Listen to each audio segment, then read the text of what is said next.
করে আমরা দাম পাচ্ছি না জমি না জি, জি। ফসলের, এইটা বিরাট দুঃখজনক। খুবই দুঃখজনক। আল্লাহ, এজন্য আসলে এটা বুঝার দরকার, যারা উপর লেভেলে আছেন জি, তাদেরকে এটা বুঝার দরকার। আসসালামু আলাইকুম ওয়া রাহমাতুল্লাহি ওয়া বারাকাতুহু। প্রিয় বন্ধুরা, সবাই কেমন আছেন? আশা করি অনেক ভালো আছেন। তো চলে আসলাম একটি বাগানে, এখানে ক্ষেত আছে। তো এই যে আম গাছ দেখতে পাচ্ছেন, মাশাআল্লাহ। হুজুর একটু ক্যামেরাটা সামনে নিয়ে আসেন, আপনারা দেখে খুশি হবেন। বছর শেষে আবারও আমের সিজন শুরু হয়ে গেছে। দেখেন, একটু ক্যামেরাটা সামনে নিয়ে আসেন, একটু আগে আসেন।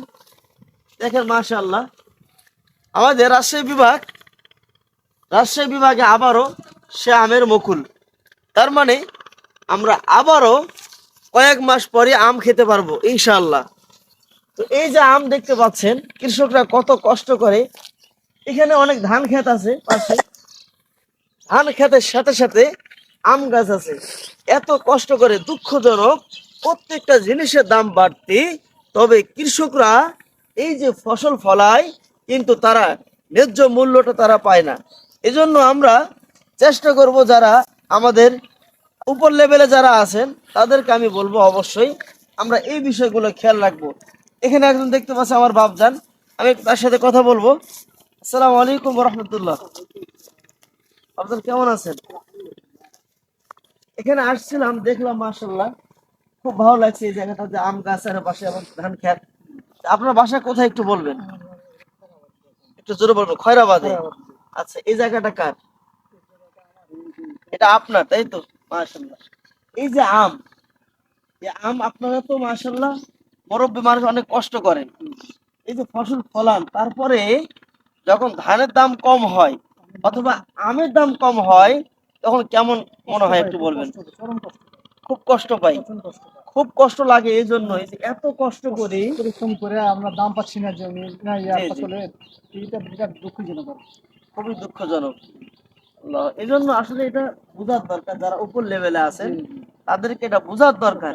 আমরা যেগুলো খারাপ জিনিস, সেগুলো দাম কিন্তু বেড়ে চলে আর যাচ্ছে। এটার দাম কিন্তু ভালো ভালো জিনিস, যেগুলো কৃষকরা খুব কষ্ট করে ফসল ফলায়, সে সমস্ত জিনিসের দামগুলো উপর লেভেলে যারা আছে তারা কিন্তু মানে একটু খেয়ালি মূল্যায়ন করে না, খেয়ালি রাখে না।